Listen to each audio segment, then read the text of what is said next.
ओम शांति। आज बाबा के 22 फरवरी के महावाक्य है। बाबा ने कहा, मीठे बच्चे, इस शरीर से जीते जी मरने के लिए अभ्यास करो। मैं भी आत्मा, तुम भी आत्मा। इस अभ्यास से ममत्व निकल जाएगा। प्रश्न है, सबसे ऊंची मंजिल कौन सी है? उस मंजिल को प्राप्त करने वालों की निशानी क्या होगी? उत्तर है, सभी देहधारियों से ममत्व टूट जाए, सदा भाई भाई की स्मृति रहे। यही है ऊंची मंजिल। इस मंजिल पर वही पहुंच सकते हैं जो निरंतर देही अभिमानी बनने का अभ्यास करते हैं। अगर देही अभिमानी नहीं तो कहीं न कहीं फंसते रहेंगे, या अपने शरीर में या किसी न किसी मित्र संबंधी के शरीर में। उन्हें कोई की बात अच्छी लगेगी या कोई का शरीर अच्छा लगेगा। ऊंची मंजिल पर पहुंचने वाले देह से प्यार कर नहीं सकते। उनका शरीर का भान टूटा हुआ होगा। ओम शांति। रूहानी बाप रूहानी बच्चों को कहते हैं, देखो, मैं तुम सभी बच्चों को आप समान बनाने आया हूँ। अब बाप आप समान बनाने कैसे आएंगे? वह है निराकार। कहते हैं, मैं निराकार हूँ, तुम बच्चों को आप समान अर्थात निराकारी बनाने, जीते जी मरना सिखलाने आया हूँ। बाप अपने को भी आत्मा समझते हैं ना। इस शरीर का भान नहीं है, शरीर में रहते हुए भी शरीर का भान नहीं है। ये शरीर उनका तो नहीं है ना। तुम बच्चे भी इस शरीर का भान निकाल दो। तुम आत्माओं को ही मेरे साथ चलना है। ये शरीर जैसे मैंने लोन लिया है, वैसे आत्माएं भी लोन लेती हैं पाठ बजाने के लिए। तुम जन्म जन्मांतर शरीर लेते आए हो। अब जैसे जीते जी इस शरीर में मैं हूँ, परंतु हूँ तो न्यारा अर्थात मरा हुआ। मरना शरीर छोड़ने को कहा जाता है। तुमको भी जीते जी इस शरीर से मरना है। मैं भी आत्मा, तुम भी आत्मा। तुमको भी मेरे साथ चलना है या यहाँ ही बैठना है। तुम्हारा इस शरीर में जन्म जन्मांतर का मोह है। जैसे मैं अशरीरी हूँ, तुम भी जीते जी अपने को अशरीरी समझो। हमको अब बाबा के साथ जाना है। जैसे बाबा का ये पुराना शरीर है, तुम आत्माओं का भी ये पुराना शरीर है। पुरानी जुत्ती को छोड़ना है। जैसे मेरा इसमें ममत्व नहीं है, तुम भी इस पुरानी जुत्ती से ममत्व निकालो। तुमको ममत्व रखने की आदत पड़ी हुई है, हमको आदत नहीं है। मैं जीते जी मरा हुआ हूँ, तुमको भी जीते जी मरना है, मेरे साथ चलना है। तो अब ये प्रैक्टिस करो। शरीर का कितना भान रहता है, बात मत पूछो। शरीर रोगी हो जाता है तो भी आत्मा उसको छोड़ती नहीं है। इससे ममत्व निकालना पड़े। हमको तो बाबा के साथ जाना जरूर है। अपने को शरीर से न्यारा समझना है। इसको ही जीते जी मरना कहा जाता है। अपना घर ही याद रहता है। तुम जन्म जन्मांतर से इस शरीर में रहते आए हो, इसीलिए तुमको मेहनत करनी पड़ती है। जीते जी मरना पड़ता है। मैं तो इसमें आता ही टेम्पररी हूँ, तो मरकर चलने से अर्थात अपने को आत्मा समझकर चलने से कोई भी देहधारी में ममत्व नहीं रहेगा। अक्सर करके किसी न किसी का किसी में मोह हो जाता है, बस उनको देखने बिगर रह नहीं सकते। ये देहधारी की याद एकदम उड़ा देनी चाहिए, क्योंकि बहुत बड़ी मंजिल है। खाते पीते जैसे कि इस शरीर में हो ही नहीं, ये अवस्था पक्की करनी है। तब 8 रत्नों की माला में आ सकते हैं। मेहनत बिगर थोड़ी ऊंच पद मिल सकता है। जीते जी देखते हुए समझें कि मैं तो वहाँ का रहने वाला हूँ। जैसे बाबा इसमें टेम्पररी बैठा है, ऐसे अब हमको भी घर जाना है। जैसे बाबा का ममत्व नहीं है, वैसे हमको भी इसमें ममत्व नहीं रखना है। बाप को तो इस शरीर में बैठना पड़ता है तुम बच्चों को समझाने लिए। तुमको अब वापस चलना है, इसीलिए कोई देहधारी में ममत्व ना रहे। ये फलानी बहुत अच्छी है, मीठी है, आत्मा की बुद्धि जाती है ना। बाप कहते हैं शरीर को नहीं, आत्मा को देखना है। शरीर को देखने से तुम फंस मरेंगे। बड़ी मंजिल है, तुम्हारा भी जन्म जन्मांतर का पुराना ममत्व है, बाबा का ममत्व नहीं है। तब तो तुम बच्चों को सिखलाने आया हूँ।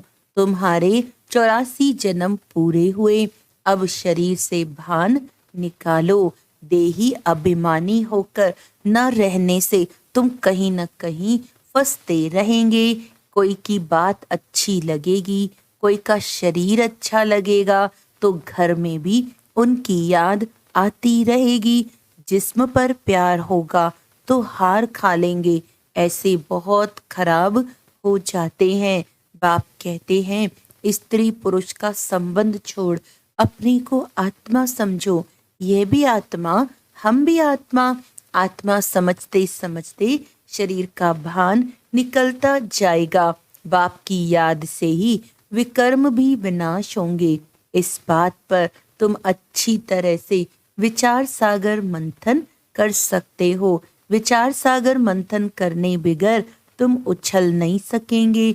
ये पक्का होना चाहिए कि हमको बाप के पास जाना है। मूल बात है याद की। 84 का चक्र पूरा हुआ, फिर शुरू होना है। इस पुरानी देह में ममत्व नहीं हटाया तो फंस पड़ेंगे, या अपने शरीर में या कोई मित्र संबंधी के शरीर में।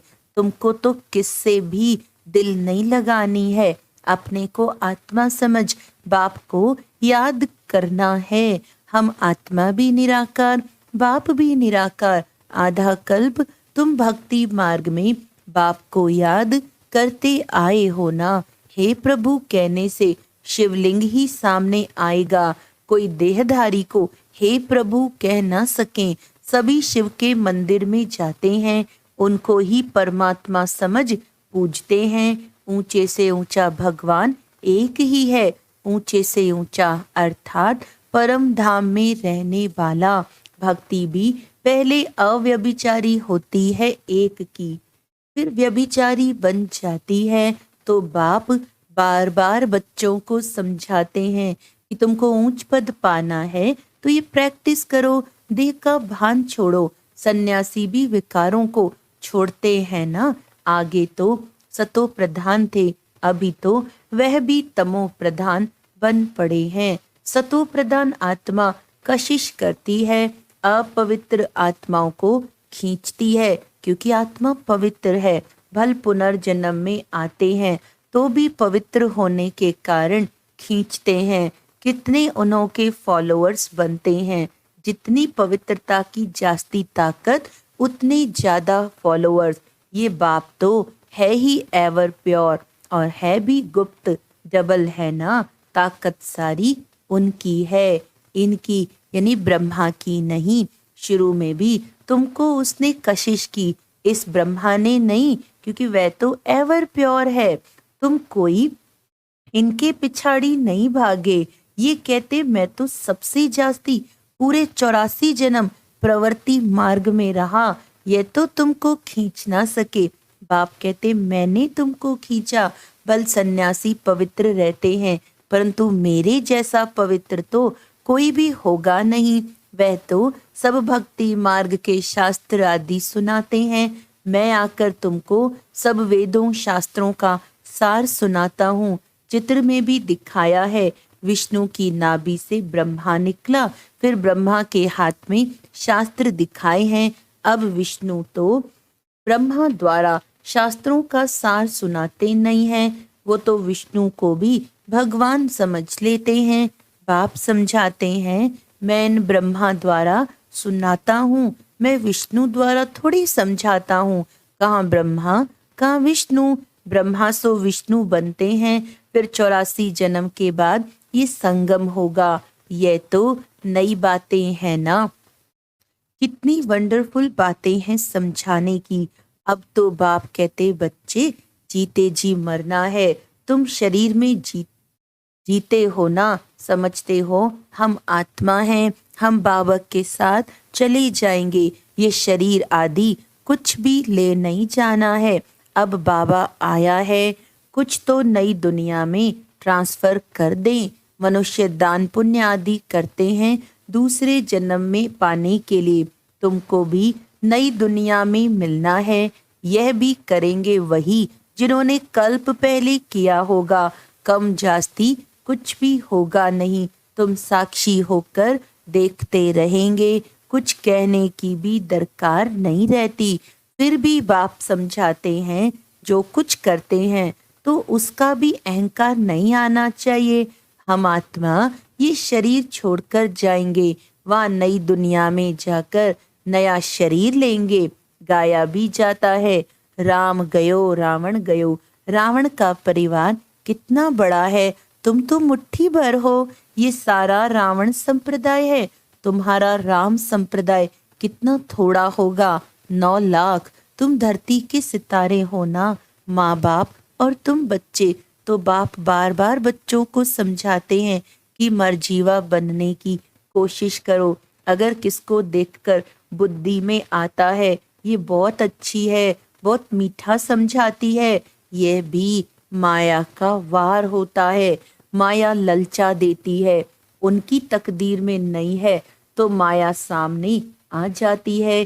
कितना भी समझाओ तो गुस्सा लगेगा। ये नहीं समझते कि ये देह अभिमान ही काम करा रहा है। अगर ज्यादा समझाते हैं तो टूट पड़ते हैं, इसीलिए प्यार से चलाना पड़ता है। किससे दिल लग जाता है तो बात मत पूछो, पागल हो जाते हैं। माया एकदम बेसमझ बना देती है। इसीलिए बाप कहते हैं कभी कोई के नाम रूप में नहीं फंसना। मैं आत्मा हूँ और एक बाप जो विदेही है, उनसे ही प्यार रखना है, यही मेहनत है। कोई भी देह में ममत्व ना हो, ऐसे नहीं घर में बैठे भी वे ज्ञान देने वाली याद आती रहे। बड़ी मीठी है, बहुत अच्छा समझाती है। अरे मीठा तो ज्ञान है, मीठी आत्मा है, शरीर थोड़े मीठा है, बात करने वाली भी आत्मा है। कभी भी शरीर पर आशिक नहीं होना है। आजकल तो भक्ति मार्ग बहुत है, आनंदमयी माँ को भी मामा करते याद करते रहते हैं। अच्छा बाप कहाँ है? वर्षा बाप से मिलना है या माँ से? माँ को भी पैसा कहाँ से मिलेगा? सिर्फ मामा कहने से जरा भी पाप नहीं कटेंगे। बाप कहते माँ में कम याद करो, नाम रूप में नहीं फंसना है और ही पाप हो जाएगा, क्योंकि बाप का नाफरमान बरदार बनते हो। बहुत बच्चे भूल जाते हैं। बाप समझाते हैं मैं तुम बच्चों को लेने आया हूँ, सो जरूर ले जाऊंगा, इसीलिए मेरे को याद करो। एक मुझे याद करने से ही तुम्हारे पाप कटेंगे। भक्ति मार्ग में बहुतों को याद करते आए हो, परंतु बाप बिगर कोई काम कैसे करे होगा? बाप बिगर कोई काम कैसे होगा? बाप थोड़ी कहते माँ को याद करो, बाप तो कहते मुझे याद करो, पतित पावन मैं हूँ, बाप के डायरेक्शन पर चलो। तुम भी बाप के डायरेक्शन पर चल, औरों को समझाते रहो। तुम थोड़ी पतित पावन ठहरे, याद एक को ही करना है। हमारा तो एक बाप, दूसरा न कोई। बाबा हम आप पर ही वारी जाएंगे, वारी जाना तो शिव बाबा पर ही है, और सबकी याद छूट जानी चाहिए। भक्ति मार्ग में तो बहुतों को याद करते रहते हैं, यहाँ तो एक शिव बाबा, दूसरा न कोई। फिर भी कोई अपनी चलाते हैं तो क्या गति सदगति होगी? मूंज पड़ते हैं, बिंदी को कैसे याद करें? अरे तुमको अपनी आत्मा याद है ना, कि मैं आत्मा हूँ, वह भी बिंदी रूप ही है, तो तुम्हारा बाप भी बिंदी है। बाप से वर्षा मिलता है, माँ तो फिर भी देहधारी हो जाती है, तुमको विदेही से वर्षा मिलना है। इसीलिए और सब बातें छोड़ एक से बुद्धि योग लगाना है। अच्छा, मीठे मीठे सिकिलदे बच्चों प्रति माता पिता बाप दादा का याद प्यार और गुड मॉर्निंग। रूहानी बाप की रूहानी बच्चों को नमस्ते। हम रूहानी बच्चों की रूहानी बाप दादा को याद प्यार गुड मॉर्निंग, नमस्ते नमस्ते नमस्ते जी। धारणा के लिए मुख्य सार है, शरीर का भान खत्म करने के लिए चलते फिरते अभ्यास करना है, जैसे कि शरीर से मरे हुए हैं, न्यारे हैं, शरीर में है ही नहीं। बिगर शरीर आत्मा को देखो। कभी भी किसी के शरीर पर तुम्हें आशिक नहीं होना है। एक विदेही बाप से ही प्यार रखना है, एक से ही बुद्धि योग लगाना है। वरदान है, सेवा और स्व पुरुषार्थ के बैलेंस द्वारा ब्लेसिंग प्राप्त करने वाले कर्म योगी भव। कर्म योगी अर्थात कर्म के समय भी योग का बैलेंस हो। सेवा अर्थात कर्म और स्व पुरुषार्थ अर्थात योग युक्त, इन दोनों का बैलेंस रखने के लिए एक ही शब्द याद रखो कि बाप करावनहार है और मैं आत्मा करनहार हूँ। ये एक शब्द बैलेंस बहुत सहज बनाएगा और सर्व की ब्लेसिंग मिलेंगी। जब करनहार के बजाय अपने को करावनहार समझ लेते हो तो बैलेंस नहीं रहता और माया अपना चांस ले लेती है। स्लोगन है, नजर से निहाल करने की सेवा करनी है तो बाप दादा को अपनी नजरों में समा लो। अच्छा, आज का व्यक्त इशारा है, आपका हर कर्म गुण संपन्न हो। जिस समय जिस गुण की आवश्यकता है वह गुण चेहरे चलन में इमर्ज दिखाई दे। मानो कर्म के समय सरलता के गुण की, मधुरता की आवश्यकता है, चाहे बोल में चाहे कर्म में। अगर सरलता मधुरता के बजाय थोड़ा भी आवेशता या थकावट के कारण बोल मधुर नहीं है, चेहरा मधुर नहीं है, सीरियस है, तो गुण संपन्न तो नहीं कहेंगे ना, कैसे भी सर्कमस्टांस हो। लेकिन मेरा जो गुण है वह इमर्ज होना चाहिए। अच्छा, ओम शांति।